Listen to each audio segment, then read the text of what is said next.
Iki Kurogane is the weakest student in the academy and the loner, but when it is revealed he is the strongest in his class and defeats the hot prodigy. Now all the girls are falling for him one by one and want to be touched by him. Iki Kurogane, the worst one, starts his day like usual, training before class.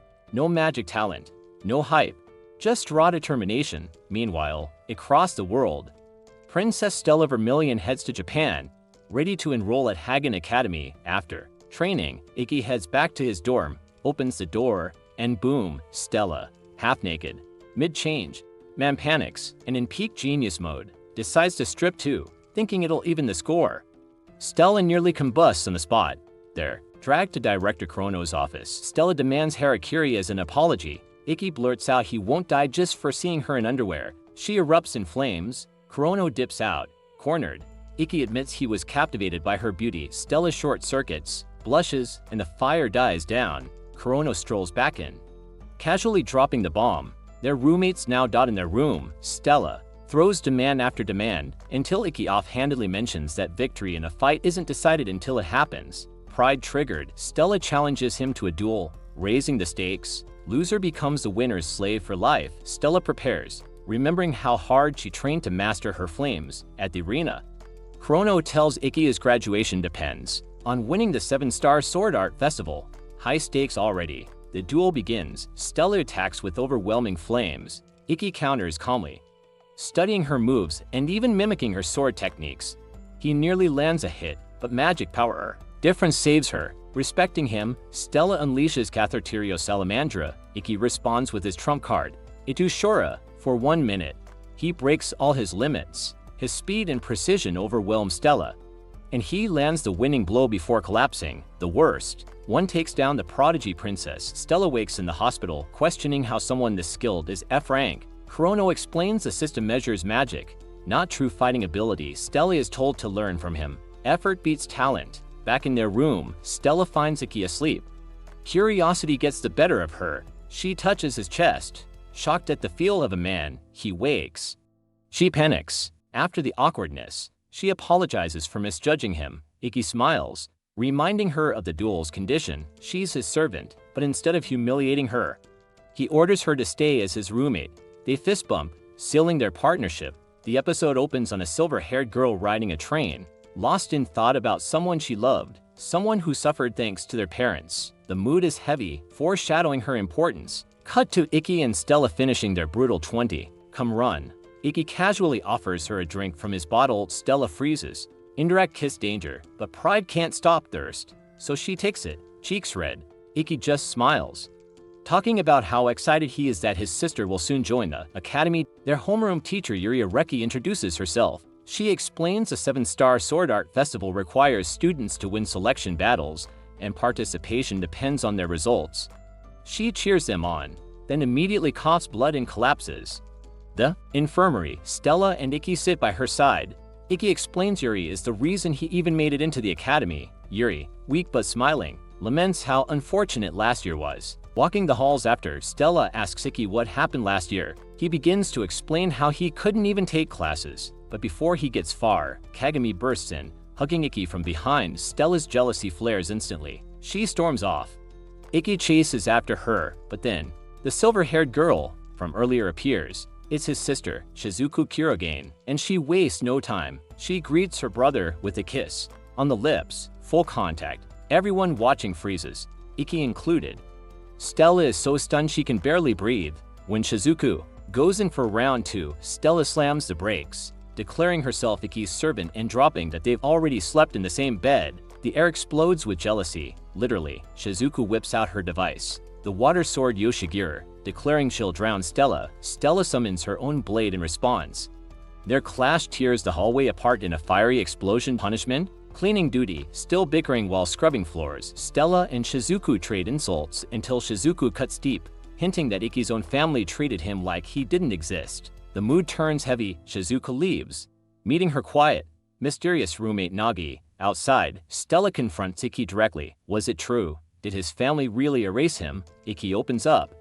He explains the years of neglect, the day he ran away in a snowstorm, and how his grandfather Ryoma saved him, telling him never to give up. But even after that, His family pressured the academy to keep him from succeeding. Stella listens, her anger shifting into sympathy. Shizuku vents to Nagi about Iki's suffering. She resolves to give her brother every kind of love he was denied. The infamous bath scene. Iki's bathing when Stella walks in, wearing a pink bikini, announcing she'll wash his body since, as his servant, as she scrubs his chest.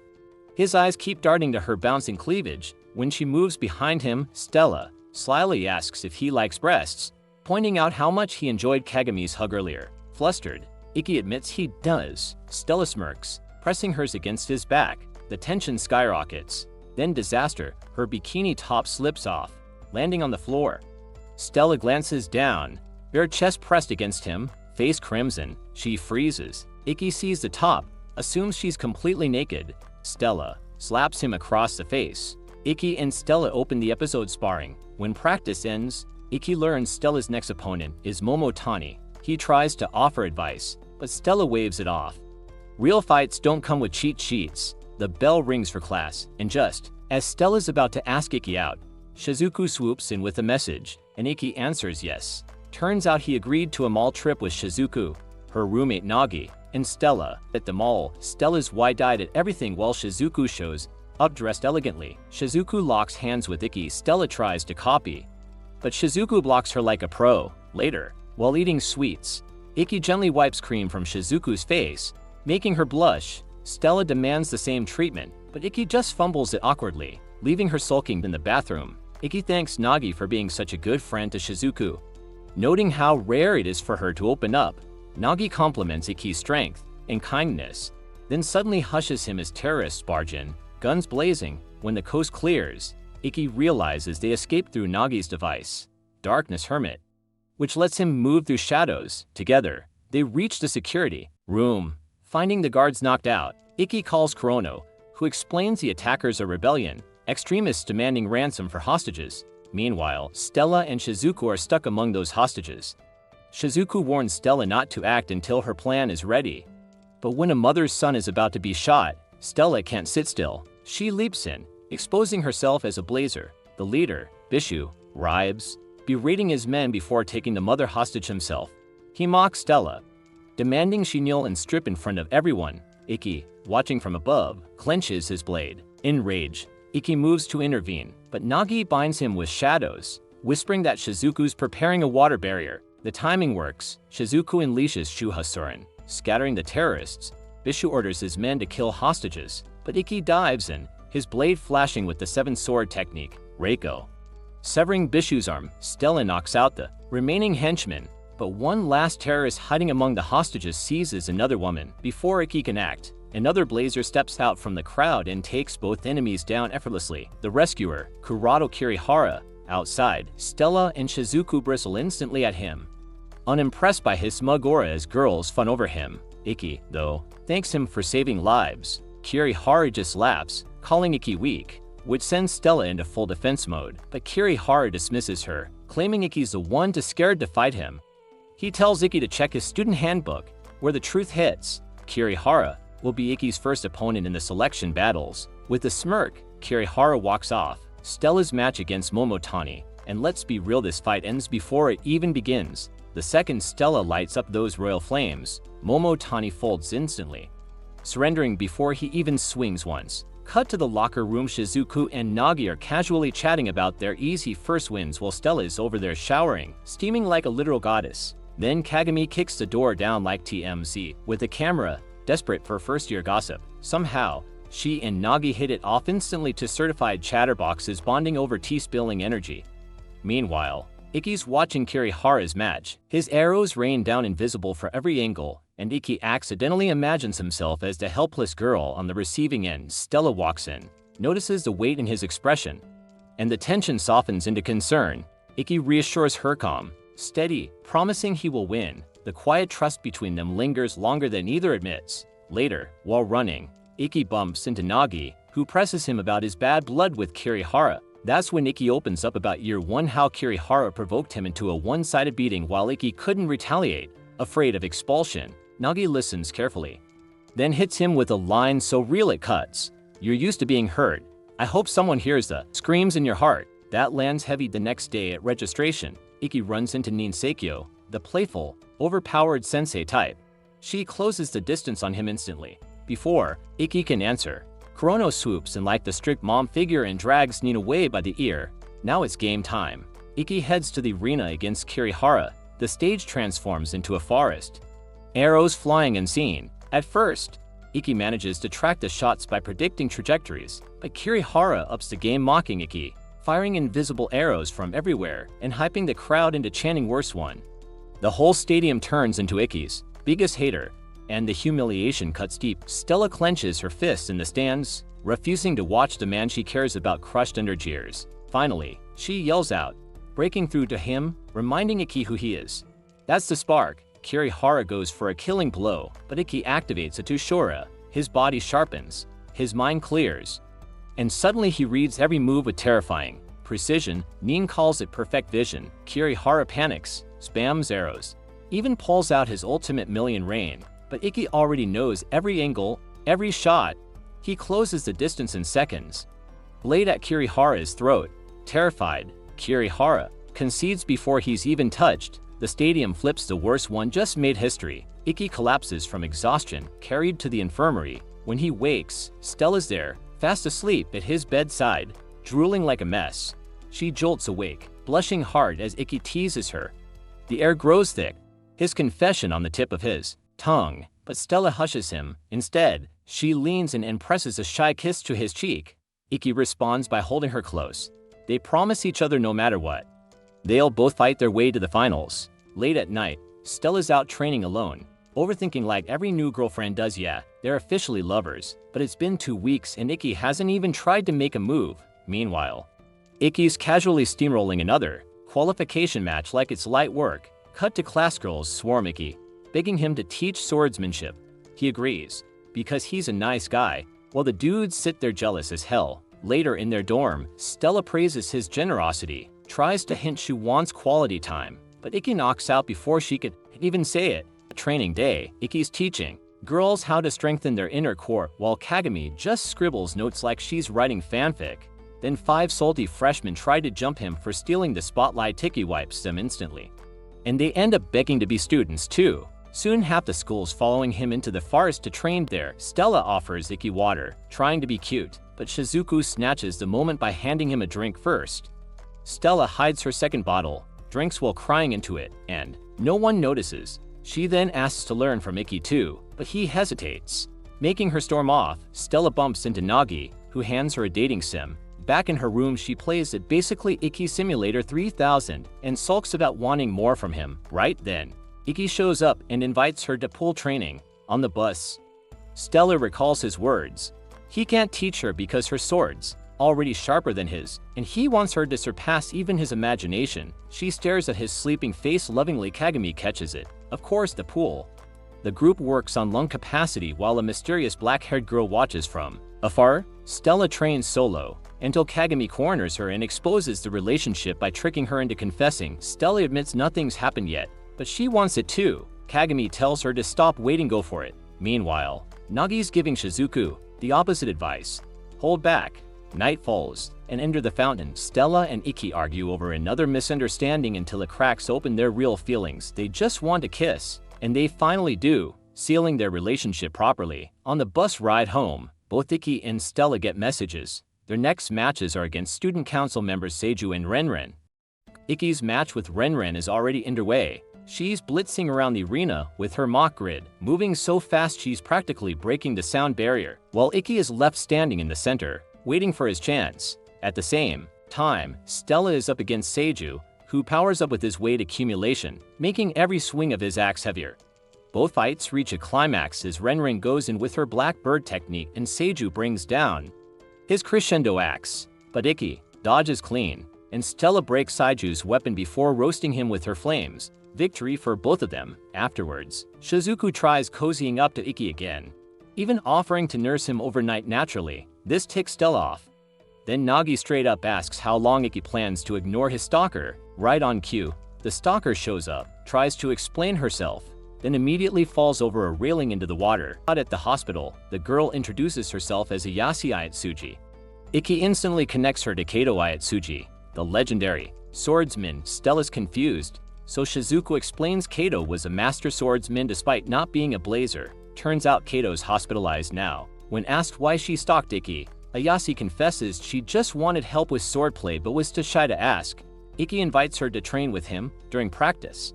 Ikki figures out Ayase's real problem: she's trying too hard to imitate her father. He suggests a stance change but warns it'll mean abandoning Kato's style forever. She agrees, so Ikki literally starts touching her all over to correct her posture, with her stance fixed. She's instantly sharper, able to defend against his attacks much quicker. Later, Ikki apologizes for the hands-on teaching, but Ayase brushes it off, saying he reminds her of her father. Stella notices, clearly uneasy, but Shizuku reassures her she doesn't mind as long as Ikki's happy. That night, Stella admits her insecurity to Ikki.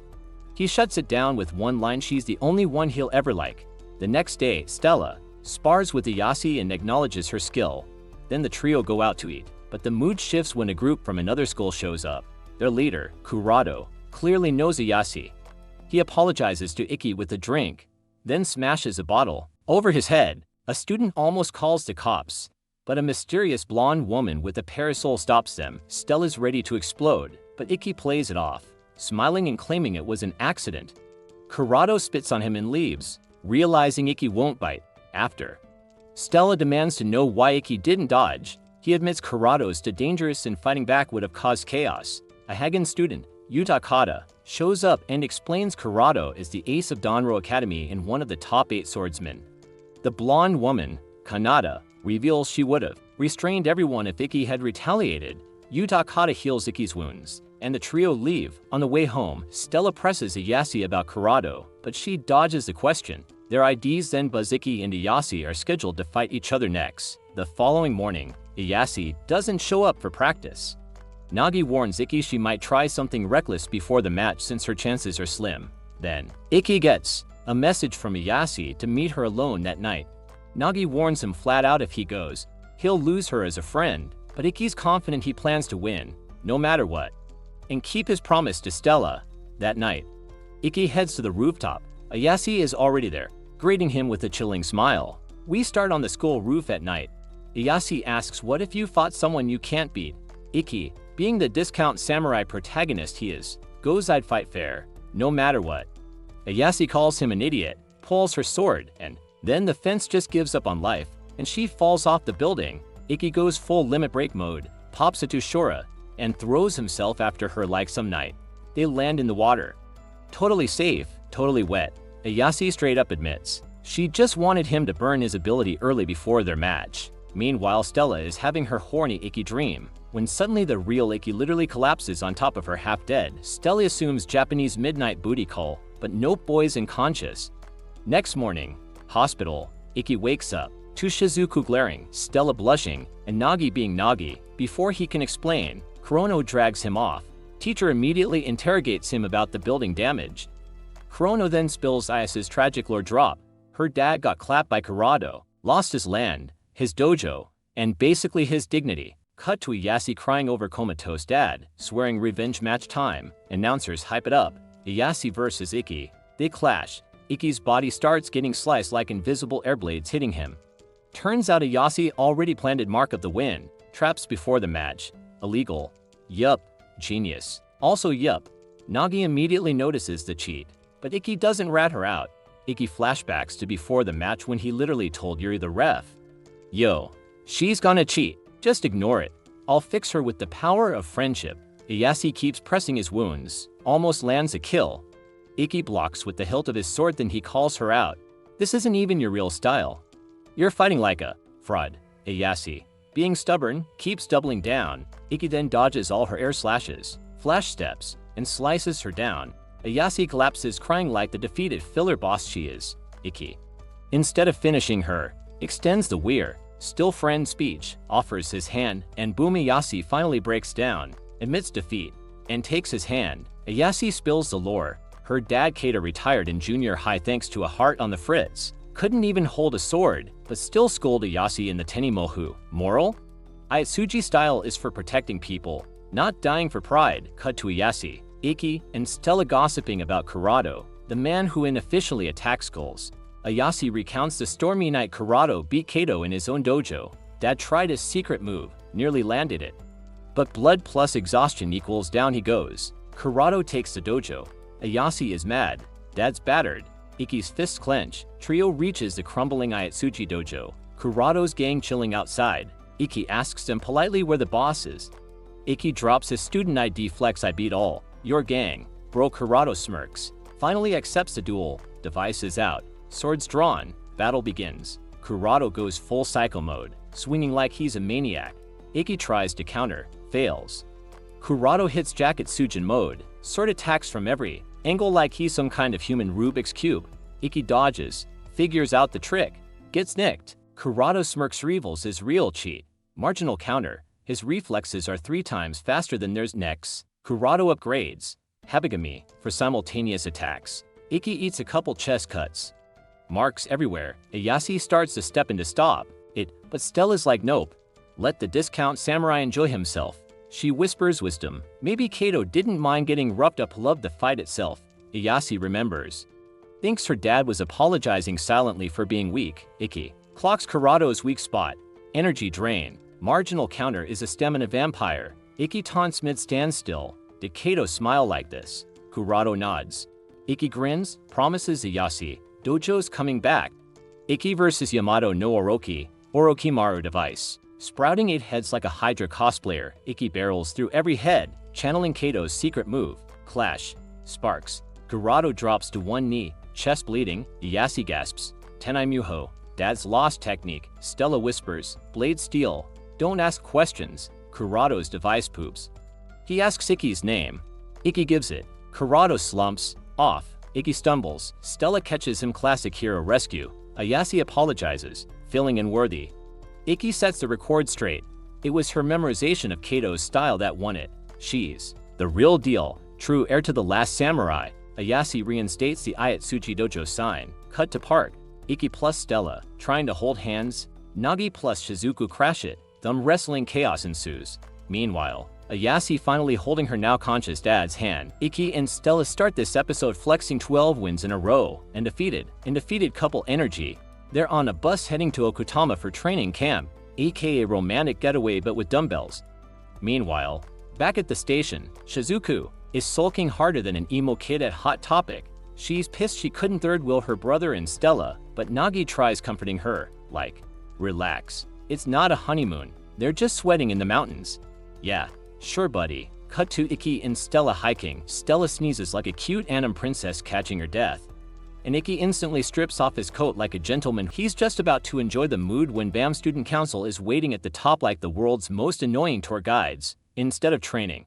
Stella ends up playing badminton with Renren while Ikki learns the real reason they're here. The student reps are coming, and apparently even magical knights have to do chores. Ikki and Stella get roped into cleaning because, I mean, who needs actual training when you can be Cinderella? Meanwhile, Shizuku gets home, cuddles her cat, and life is perfect for about 2 seconds.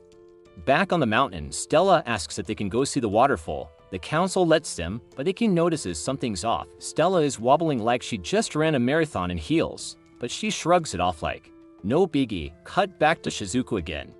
She's scrolling through brother pics like a certified siskin, when a maid interrupts. Daddy Kuragain wants to see her. Back at the waterfall walk, Stella collapses burning up, weak, can barely stand. Ikki freaks, scoops her up, and it starts pouring rain because the anime gods know how to set the mood. He finds a cabin, lights a fire, and diagnoses her with the rare condition of anime fever. Ikki tells Stella to strip out of her wet clothes. She's too weak to do it, so Ikki does it for her. Yeah. This boy unhooks her bra. Stella, red as a tomato, whispers, do you wanna do it? Ikki hits the emergency brakes on horny town. He's like, nah, I want our first time to be when I can proudly say I love you to our families. Bro just rejected hot anime princess. Sex because of honor, chivalry, more like chastity of a failed knight. Then the phone rings. Ikki explains their situation, but outside the cabin, some mysterious creep in a red suit is plotting with his golem controlling. Meanwhile, Shizuku faces off with Daddy Kuragain, and it's a mess. He tricked her into coming by forging a letter from mom. He praises Shizuku for her 12 wins, but when she asks if Ikki makes him proud too, the man just hits her with dead silence, and Shizuku storms out, rightfully pissed. Back to Ikki and Stella. Romantic cabin time gets smashed. Literally.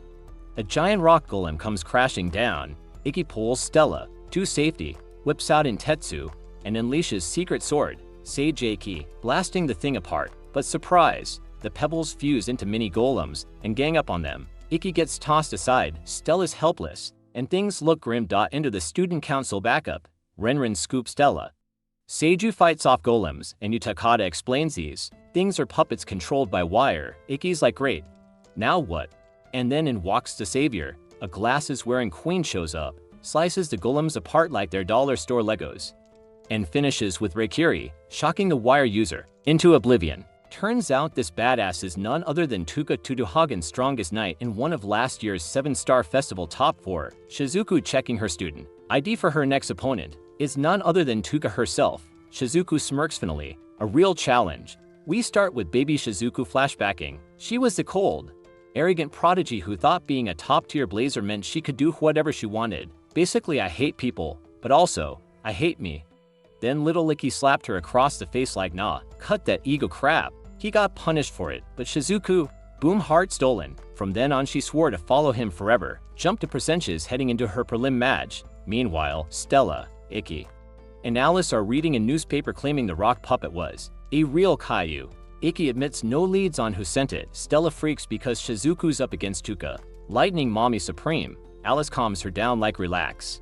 Shorty can purify water so it won't zap her. Ikki, being the responsible Aniachin, is like, win or lose. I just don't want her hurt. Cut to Shizuku in the shower where Stella busts in to check on her. Stella runs off embarrassed, only for Alice to swoop in like the gay fairy godmother he is and drag Shizuku outside for a heart-to-heart. He tells her Stella and Ikki are worried. Shizuku, all blushy, good.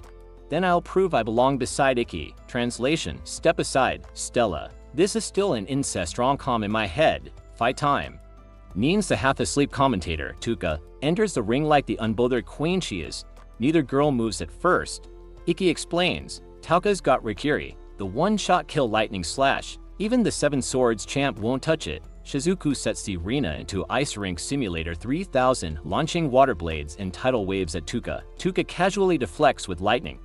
Then she starts skating on ice like it's Mario Kart, forcing Shizuku to keep making pure water at insane speeds. Shizuku traps her in ice, but Tuka just busts out by stabbing through with her still-sheathed sword. Crowd goes wild. Ikki's sweating, Shizuku's clones, fog tricks, ice waves. Tuka cuts through all of it with absurd precision. Stella yells support, which makes Shizuku smile like, fine, I'll fight for all of us, but also mostly Aniachin's attention. She even heals her cuts mid-match with water, flexing hard, but Tuka turns on Nukiashi, stealthy, invisible movement that screws with Shizuku's senses. Neen confirms Tuka learned it from the same master as her. Ikki realizes unless Shizuku cracks Reikiri, she's done, and he's right. Final clash. Shizuku floods the arena with fog, clones, and water-coated sword strikes. Looks like she's about to land the win, but Tuka reads it, fires off Reikiri, and ends it. Boom, victory to Lightning Mommy. Shizuku wakes in the hospital with Stella, Alice, and Ikki watching. She shoos Stella and Aniachin out but keeps Alice, then breaks down crying in his arms. Alice, MVP wingman, comforts her. You did amazing, girl. Stella steamrolls another opponent, clapping cheeks in record time. Win number 14.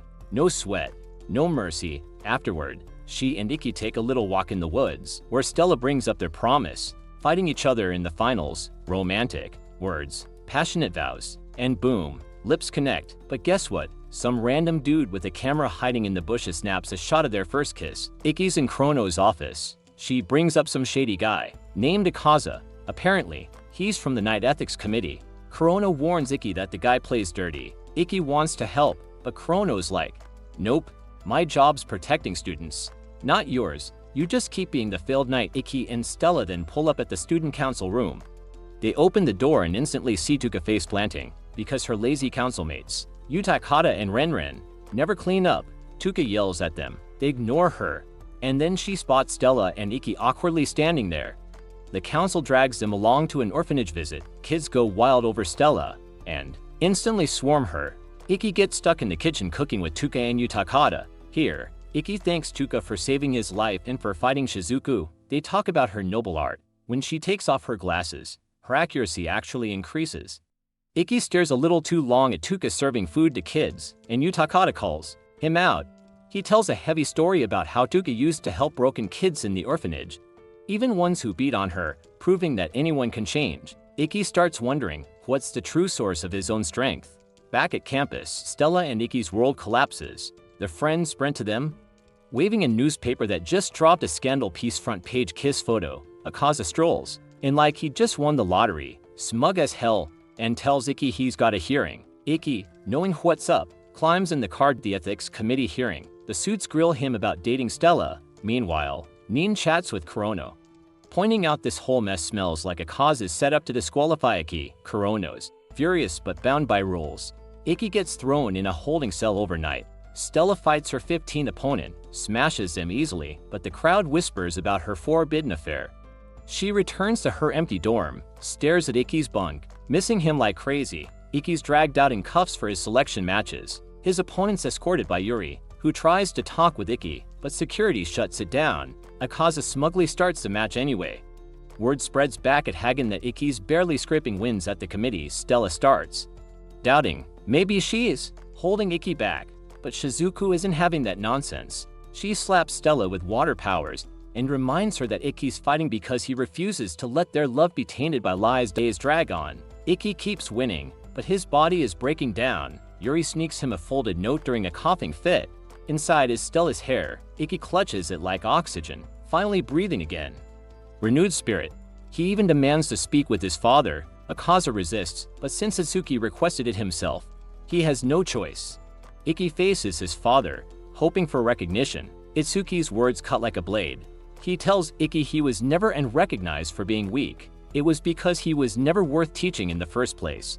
His results would always be mediocre. No hate.